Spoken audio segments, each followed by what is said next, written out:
में साल 2011 से शुरू हुए विद्रोह ने आखिरकार मुकाम पा लिया है।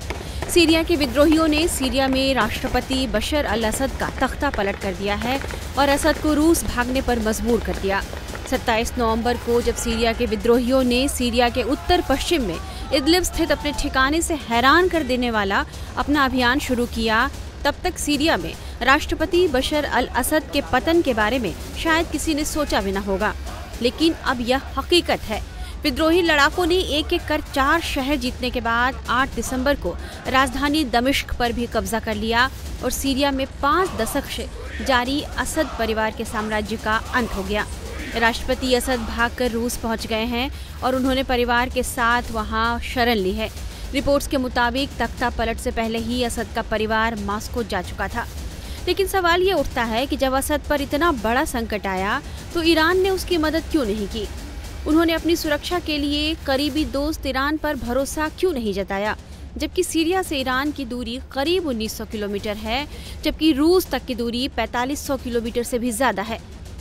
ऐसे में सवाल खड़े हो रहे हैं कि इस मुश्किल घड़ी में असद ने तेहरान न जाकर पुतिन के पास जाने का फैसला क्यों किया? इस बारे में विशेषज्ञों का यह मानना है कि असद जानते थे कि ईरान भले ही सीरिया के करीब हो, लेकिन वो मॉस्को जैसी सुरक्षा उन्हें मुहैया नहीं करा सकता, क्योंकि हिजबुल्लाह और हमास युद्ध की वजह से ईरान इजराइल के निशाने पर है। असद को डर था कि यदि उन्होंने ईरान में पनाह ली तो इजराइल ईरान के साथ साथ उन्हें भी निशाने पर ले सकता है, क्योंकि इजराइल का यह आरोप रहा है कि ईरान सीरिया के रास्ते ही लेबनान में हिजबुल्लाह को हथियार भेजता रहा है और हिजबुल्लाह आतंकियों को पनाह देता है। लिहाजा ईरान में इजराइल असद की मुसीबतें बढ़ा सकता था। वहीं असद को यह भी डर था कि ट्रंप के करीबी ईरान में supreme leader Ayatollah Ali Khamenei की सत्ता का तख्ता पलट करने की प्लानिंग भी कर रहे हैं। लिहाजा असद ने परिवार के साथ तेहरान की तुलना में मॉस्को में रहना ही ज्यादा सुरक्षित समझा। वहीं असद को जिस बात की आशंका थी वो कुछ हद तक सही साबित भी हुई है। राष्ट्रपति बशर अल असद के देश छोड़ते ही अमेरिका और इजराइल का सीरिया पर कहर टूटा है। अमेरिका वायुसेना के बॉम्बर्स ने इजराइल के साथ मिलकर सीरिया में सैन्य ठिकानों और केमिकल हथियारों की फैक्ट्री पर जोरदार एयर स्ट्राइक करके उसे तबाह कर दिया है। अमेरिका और इजराइल दोनों को डर सता रहा था कि ये सीरिया के हथियार कहीं विद्रोहियों के हाथ न लग जाए। इजरायली सेना ने दावा किया है कि इन हमलों में सीरियाई सेना के मिलिट्री इंटेलिजेंस ऑफिस को भी भारी नुकसान पहुंचा है। दूसरी तरफ सीरिया में असद शासन खत्म होते ही सीरिया से ईरान का प्रभाव भी खत्म माना जा रहा है, जिससे इजराइल को एक बड़ा मौका मिला है। इजराइल का आरोप रहा है कि सीरिया के रास्ते ही ईरान लेबनान में हिजबुल्लाह को हथियार भेज रहा था और हिजबुल्लाह की मदद कर रहा था। इजराइल का दावा है कि ईरान सीरिया में हथियारों की फैक्ट्री चला रहा था, इसलिए जैसे ही असद का शासन खत्म हुआ, हिजबुल्लाह को हथियार रोकने से भेजने के लिए इजराइल ने यह बड़ा कदम उठा लिया। वही इजरायली सेना जमीनी क्षेत्र से सीरिया की सीमा के अंदर भी दाखिल हो गई है। आइए अब आपको सीरिया में हुए तख्ता पलट को लेकर हम भारतीय विशेषज्ञों की राय भी आपको सुनाते हैं। अगर ये आतंकवादी ग्रुप इराक में आते हैं तो मैं समझता हूँ कि कोई खतरा बन सकता है, और वहाँ पे तेल की सप्लाई है, वहाँ पे एक दोबारा से अराजकता फैलती है, तो वो एक खतरे का विषय बन सकता है। और अगर ये सीरिया के अंदर सीमित रहते हैं और वहीं पे इनके आपस में झगड़े होते हैं या एक स्टेबल गवर्नमेंट बनाते हैं, तो इमीडिएट इतना खतरा नहीं होगा भारत को। हाँ, इससे पहले की जो हुकूमत थी वो सेकुलरिज्म पे विश्वास था उसका, हालांकि थे वो भी काफी डिक्टेटोरियल रिजीम थी, तानाशाह की तरह काम करते थे। अब देखना ये है, लगता है ऐसा कि एक तानाशाह को दूसरा तानाशाह तो कहीं रिप्लेस नहीं कर रहा, इस बात का खतरा जरूर नजर आता है। सर, बात करें अमेरिका के डोनाल्ड ट्रंप की, ट्रंप के बयान पे हमारी लड़ाई नहीं है, यहाँ से अंतर्राष्ट्रीय प्रधानमंत्री जीत जा सकती है। देखिए, ये ट्रंप साहब को कोई जरूरत नहीं लड़ने की, उनका काम मैं समझता हूँ कि जो संगठन थे वहां के ऊपर, तहरीर अल शम्स जिसने बशर अल असद को हटाया है सत्ता से, उन्हीं ने कर दिया।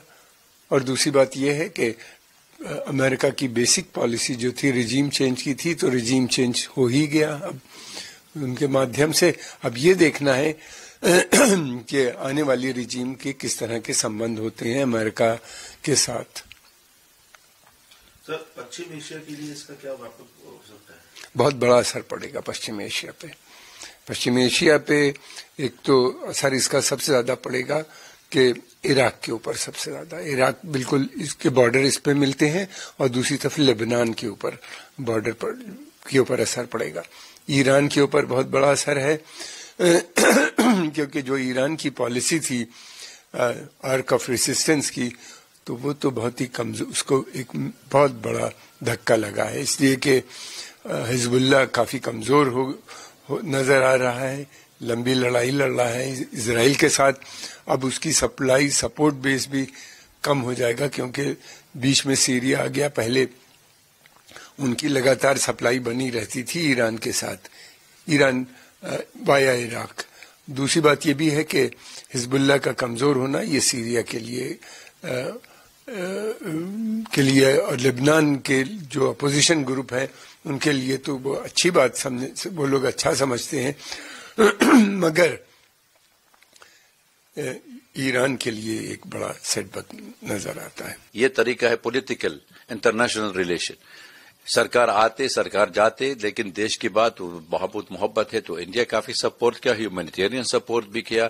سیرین مسئلہ کا حل سیرین بائی سیرین فور سیرین، یہ تو انڈین پوزیشن ہے. کوئی یوتھ نہیں مانگ رہی، کوئی فورن انٹرونشن نہیں مانگ رہی. UN چارٹر اپلائی کرنا چاہیے، لیکن شروع سے ہمارا دیش میں فورن انٹرونشن ہو گیا. اسرائیل اٹیک ہو گیا، لیبیا ایرانین آ گیا تھا، رشین بھی آ گیا، ترکش بھی آیا تھا، عرب فورسز بھی آیا. سب کو سیریا کے لیے توڑنے کے لیے تیار ہے. انڈیا مینٹین اے ڈسٹینس، یہ تو سب ساری دنیا کا معلوم ہو گیا. اس لیے ریلیشن ول ریمین. لیکن جو خطرناک ہے، جو یہ ابھی تو جب تک IS آیا تھا ادھر، پوری القاعدہ والی لوگ تھے وہاں پر سیریا کے اندر، وہ کافی ہندوستان والی لوگ بھی آیا تھا. یہ مطلب 200 کم سے کم 200 انڈین بھی آ گیا وہاں پر. اس لیے تھوڑا سے ڈر لگتا ہے یہ اٹ ول بی کیا ہب آف ٹیررزم.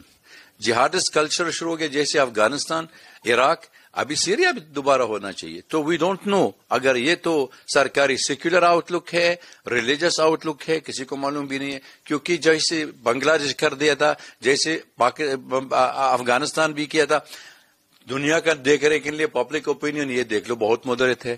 لیکن ہم کو معلوم ہے you can change the clothes of the person, لیکن باقی وہی ہے. The person will remain the same, ideology is the same. تو اس لیے ہم لوگ کہتے ہیں انڈیا شوڈ واچ اینڈ سی کوشسلی. یہ تو ٹیررزم نہیں ہونا چاہیے دوبارہ، کیونکہ انڈیا سب سے بڑی دیش میں، سب سے پہلے والی دیش میں، تو انہوں نے ڈرافٹ بھی کیا تھا compact for comprehensive fight against terrorism. تو UN بھی جمع کیا تھا ڈرافٹ کے لیے، لیکن کسی کا ایکسپٹ نہیں کیا. تو اس لیے terrorism, revival of terrorism is on the card, because vested interest nation ان کے لیے they use terrorism as a tool to achieve their political objective.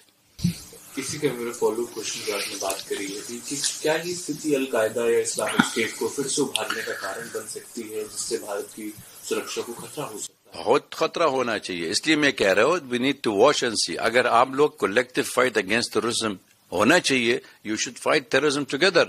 ایسا نہیں کہتے یہ good terrorism bad terrorism. Terrorist is a terrorist, ideology is the same.